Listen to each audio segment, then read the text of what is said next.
Papa, j'ai besoin d'entendre. Donc que tu le dises. Idéalement, tu l'aurais dit toi-même, bien sûr. J'ai besoin que sortent de ta bouche les mots se m'autorisant à ne pas avoir d'enfant, ne peut-être même pas avoir de famille. Et je serai une famille moi-même, je me sens les épaules de ça. Et si un jour je les ai moins, je me tuerai. Ça se fait dans les coins des pièces, ça se fait. Il faut prévoir, mais ça se fait. En réalité, j'aurais aussi besoin, bien sûr, que tu m'autorises à un jour me tuer, mais je crois qu'il faut distinguer, au moins pour là, il faut distinguer. Car ne pas avoir de famille, cela est mon droit le plus élémentaire. Et même étant le plus élémentaire, j'ai besoin d'avoir ton autorisation, comme oui, si je t'appelais le soir pour manger des pâtes. Me tuer aussi est mon droit, non pas le plus élémentaire, celui-là, mais peut-être le plus profond. Ou peut-être de ça, j'ai moins le droit, peut-être me tuer, je n'en ai pas le droit, mais ce droit que peut-être je n'ai pas, il ne me sera pas refusé vis-à-vis de toi, mais de quelqu'un, quelque chose d'autre, Dieu. Dieu, je ne sais pas, Dieu, je ne sais pas, mais tout de même, l'après-midi, que peut-être je me retrouverai contre un mur à me tuer, je sais que sans doute je le prierai, ou j'aurai une pensée vers lui. Comme on n'a pas appelé quelqu'un depuis 15 ans et la veille qu'on va la retrouver, on appelle cette personne et on se parle, en oubliant le lendemain les retrouvailles prévues.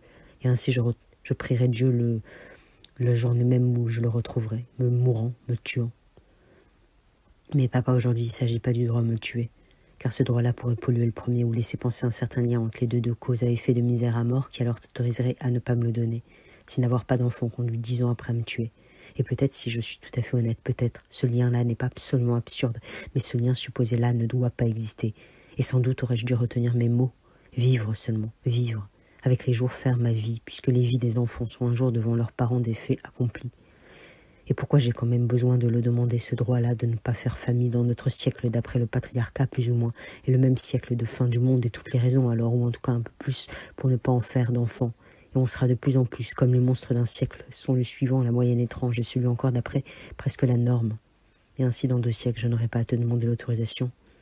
Mais j'ai toujours ce chagrin énorme, papa. Pourquoi cet immense chagrin, qui commence dans une lèvre retroussée chaque fois que je le dis à haute voix, que je dis cette fois en pensant, sans demander, en mettant quelque part dans le monde, et alors que je sais que les choses qu'on dit ont tendance à se fossiliser, et sitôt l'avoir dit je regrette ou je compense pour laisser sa chance au hasard, pour donner sa chance à la vie, pour que la vie soit plus bonne que moi, plus inventive, pour que la vie soit la fille que tu voudrais.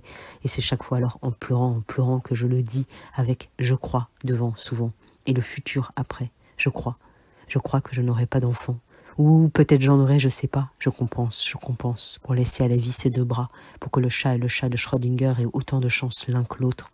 Ni d'enfant, ni famille, ni mari, ni amour, peut-être pas, ni compagnon, ni campagne, ni même peut-être dans la même maison quelqu'un, ni même de personne qui serait ailleurs, mais avec qui on serait lié parce que je compterais particulièrement et que cette personne particulièrement compterait.